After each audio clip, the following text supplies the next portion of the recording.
Hello दोस्तों, नमस्कार। एक बार फिर से स्वागत है आपका हमारे इस नए वीडियो में। और आप देख रहे हैं आपका अपना चहेता यूट्यूब चैनल जिसका नाम है गाँव का चौराहा। तो दोस्तों, आज का जो हमारा सवाल है और जो सवाल करता हैं उनके सारी समस्याओं पे आज बात करेंगे। पर उससे पहले आपको बताते चले कि जिस प्रकार से आप हमारे वीडियोज़ को यूट्यूब पे देखते हैं, ठीक उसी प्रकार से अब आप हमारे वीडियोज़ को फेसबुक पर भी देख पाएंगे। और इसी नाम से अपना जो है फेसबुक पेज है जिसका नाम है गाँव का चौराहा। तो अगर आपको भी फेसबुक पे हमारे अनकट वीडियो देख रहे हैं, जो कि आपको यहाँ से डिफरेंट वीडियो मिलने वाली है, डिफरेंट इन्फॉर्मेशंस मिलने वाली हैं जो कि होंगी पीएम किसान से ही रिलेटेड, तो अगर वो भी देख रहे हैं तो जाइए अभी हमारे फेसबुक पेज को भी फॉलो कर लीजिए। और जिसका लिंक हमने अपने डिस्क्रिप्शन में दे रखा हुआ है, आपको वहाँ से हमारा फेसबुक पेज का लिंक मिल जाएगा। साथ ही साथ अगर आपने दोस्तों फेसबुक पे देखा हुआ है और इसे फॉलो किया हुआ तो उसके लिए बहुत बहुत धन्यवाद। तो दोस्तों, आज का जो हमारा सवाल है वो सुथार संजय भाई कालू भाई का है, जो कि महाराष्ट्र के रहने वाले हैं। और इन्होंने सर सवाल किया है, जैसा कि आपने हमारे थंबनेल पर पहले देख लिया है, कि पीएम किसान में सर पहले तो किस्तें कुछ मिली हुई हैं,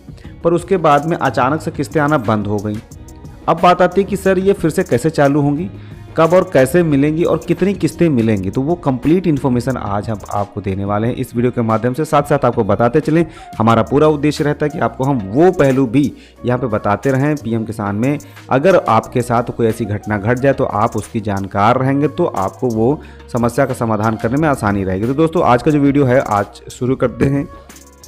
पर उससे पहले अगर आपने हमारे चैनल को सब्सक्राइब नहीं किया तो ज़रूर कर लीजिएगा। साथ साथ आपको बताते चलें कि यहाँ पर जब आप अपने फॉर्म को भरते हैं और आपका पेमेंट नहीं आता तो क्या क्या चेक करना होता है, बखूबी आपको यहाँ पे बताने वाले हैं। सबसे पहले आपको चेक करना होता है कि आपका जो ई-केवाईसी है या लैंड सीडिंग है या फिर आधार बैंक अकाउंट सीडिंग का है स्टेटस, जिसे आप एलिजिबिलिटी का स्टेटस कहते हैं, वो ओके है कि नहीं है। जी हाँ दोस्तों, जैसे कि यहाँ पर आप देख पा रहे हैं कि आपका जो एलिजिबिलिटी स्टेटस है वो ओके है कि नहीं है। साथ साथ आपको यहाँ पर ये भी देखना होता है, ये चीज़ें तो आप देखते ही देखते हैं, जैसे लैंड सीडिंग हो गया, ई-केवाईसी हो गई या फिर आधार बैंक अकाउंट सीडिंग हो गया, ये तो आप देखते ही देखते हैं। बट आप एक और चीज़ देखना होता है आपको, जो होता है लास्ट ई-केवाईसी कंप्लीटेशन का डेट। मतलब ये है कि जो इनका या आपके फॉर्म में जो ई-केवाईसी करवाने का समय होता है वो भी आपको यहाँ पे देखना होता है। आपको बताते चलें कि इनका जो फॉर्म है वो भी आपको दिखा दें कि इनका फॉर्म कब का रजिस्टर हुआ है। इनका फॉर्म सर जो रजिस्ट्रेशन हुआ था ये 2019 का इनका रजिस्ट्रेशन है।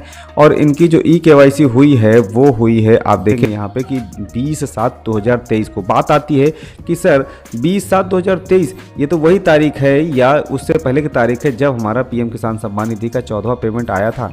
बिल्कुल सही करें आपकी, ये जो पेमेंट है वो आपको 27 जुलाई 2023 से पेमेंट आना शुरू हुआ था, जो कि 14वीं किस्त का था। बट अब बात आती है कि इनका जो पेमेंट है वो क्यों नहीं आया भाई, क्योंकि इनकी तो ई-केवाईसी 20 तारीख को हो गई थी, मतलब 7 दिन पहले हो गई थी।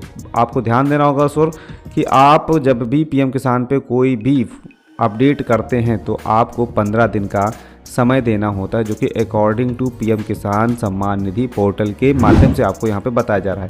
आपको सीधे सीधे तौर पे बताया जा रहा है कि जब भी कोई भी आप, चाहे वो if you have link your Aadhaar number to your bank account recently please wait 15 days, मतलब आप कुछ भी यहाँ पे अपडेट करते हो तो 15 दिन का समय लगता ही लगता है। आपको ये भी देखना होगा कि 15 दिन के बाद में भी इनका पेमेंट क्यों नहीं आया, क्योंकि 15 दिन का समय बीत गया तो उसके बाद में तो पेमेंट आ सकता था, क्योंकि जुलाई के बाद में अगस्त में भी पेमेंट आया हुआ है। जी हाँ, बात सही है, अगस्त में भी आया, सितंबर में भी आया है और अक्टूबर को भी पेमेंट कुछ लोगों को 6 तारीख को भी आया हुआ है। 6 अक्टूबर को भी पेमेंट 6 से 8 के बीच में पेमेंट आया हुआ था। बट आपको ये जानना होगा सर, ये सारी चीज़ें तो आप चेक करते ही करते हैं, आपको अपना पीएफएमएस का भी रिकॉर्ड चेक करना होगा। यहाँ पे आपको अपना पीएफएमएस का भी रिकॉर्ड चेक करना है। आपको ये देखना है कि आपका पीएफएमएस का जो रिस्पॉन्स है वो क्या है, कब भेजा गया था। तो सर आपको बता दें, जो इनका पीएफएमएस का रिकॉर्ड है वो वेरीफाई होने में समय लगा, जो कि इनका 20 जुलाई को इनका ई-केवाईसी कंप्लीट हो गया था। बट जुलाई से लेकर के जुलाई, अगस्त, सितंबर, अक्टूबर, मतलब 3 महीने से ज़्यादा समय लग गया जब इनका फॉर्म पीएफएमएस में फॉरवर्ड हुआ। और इनका पीएफएमएस में फॉरवर्ड होने के बाद में 10 अक्टूबर को अभी इनका फॉर्म वेरीफाई होकर के एक्सेप्ट हुआ पीएफएमएस की तरफ से। अगर पीएफएमएस की तरफ से एक्सेप्ट नहीं होता तो शायद इनको पेमेंट आता ही नहीं है, और अभी तक इसी वजह से इनको पेमेंट नहीं मिला होता। बट अब इनका फॉर्म एक्सेप्ट हो गया है। और अगर आपका भी कुछ ऐसा फॉर्म है तो आप भी अपना चेक कर सकते हैं बखूबी इसी प्रकार से। देखिए, ये वो चीज़ें हैं, बारीक से बारीक चीज़ें शायद किसी ने नहीं बताई होंगी, और आपको वर्गलाने वाले बहुत सारे वीडियो मिलेंगे, पर आपको बताने वाले वीडियो सिर्फ और सिर्फ अगर मिलने वाले हैं तो यही है कि अपना यूट्यूब चैनल है और अपना फेसबुक पेज गांव का चौराहा रहेगा, जिसमें आपको अच्छी से अच्छी और इसी प्रकार की बारीकी भरी चीज़ें मिलेंगी। अगर आपको जानना है, माहिर बनना है, तो आपको ऐसे वीडियो पाने के लिए अपने चैनल को सब्सक्राइब करके बेल के आइकन को ज़रूर दबाना होगा भाई। तो दोस्तों ये तो हो गई बात यहाँ तक। अब बात आ जाती है कि इनका फॉर्म अब सही हो गया है, तो आगे की जो किस्तें हैं वो मिलेंगी कि नहीं मिलेंगी, वो सारी चीज़ बता दें। पर उससे पहले आपको ये बता दें कि जो eKYC कंप्लीटेशन की डेट है, बहुत सारे किसान भाई हैं ऐसे जिनमें ये डेट ही नहीं आ रही है। अब क्या होगा भाई, उनके लिए क्या हो सकता है, तो आपको बता दें ये जो ऑप्शन आया था ये किस लिए लाया गया था, eKYC कंप्लीटेशन की डेट ये इसलिए लाई गई थी क्योंकि आपको याद होगा कि eKYC कराने की जो अंतिम तारीख थी या डेडलाइन थी वो क्या थी।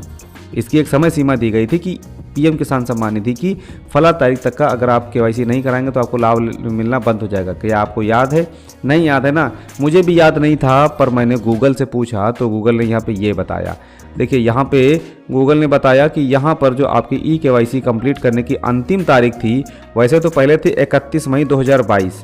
31 मई 2022 से इसे बढ़ा दिया गया था, जो कि कर दिया गया था 31 August 2022 according to PM Kisan portal. जी हाँ दोस्तों, यहाँ पे लिखा हुआ था eKYC deadline for the Pradhan Mantri Kisan Yojana is fast approaching the eKYC completion deadline 31 August 2022 according to PM Kisan portal.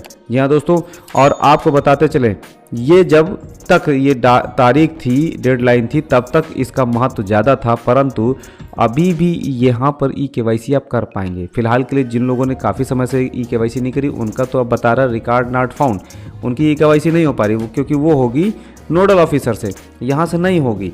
फिलहाल के लिए जो लोग अभी जिनका एलिजिबल हैं और जिनकी हो पा रही है तो वो अभी भी अपनी eKYC करें, उसके बाद में भी उनको पेमेंट मिल जा रहा है। तो अब बात आती है कि ये चीज़ें जो हैं आपको समझ में आई होंगी। साथ साथ आपको बता दें कि यहाँ पर अब बात आ जाती है कि इनको पेमेंट कितने प्रीमियम के मिलेंगे। सबसे बड़ी बात यह कि अगर आपका फॉर्म यहाँ पे सामान्य हो गया है, अगर आप चौथी किस्त के बारे में जाएंगे तो आपको यहाँ पे कुछ चीज़ें दिखाई देंगी जो कि एक सामान्य फॉर्म की तरह ही यहाँ पे आपको मिलने वाला है। तो दोस्तों यहाँ पे आप देख रहे हैं, जैसे हम चौथी किस्त या अगली किस्त के बारे में जाते हैं तो यहाँ पे आपको जो अब स्टेटस दिखाई देता है वो बिल्कुल सामान्य दिखाई देता है। और सामान्य का मतलब ये है कि आपका जो यहाँ पे देखिए पेमेंट मोड भी अब आपका आधार हो चुका है और FTO प्रोसेस भी नो है। अब बात आती है FTO प्रोसेस नो है तो पेमेंट कैसे आएगा। दोस्त FTO प्रोसेस नो का जो जवाब है वो आपको फेसबुक पेज पे बहुत आसान तरीके से और अच्छी तरीके से मिल जाएगा। तो जाइएगा अभी हमारे फेसबुक पेज पे, जहाँ पे आपको इसका जवाब बहुत सटीक से हमने दिया हुआ है।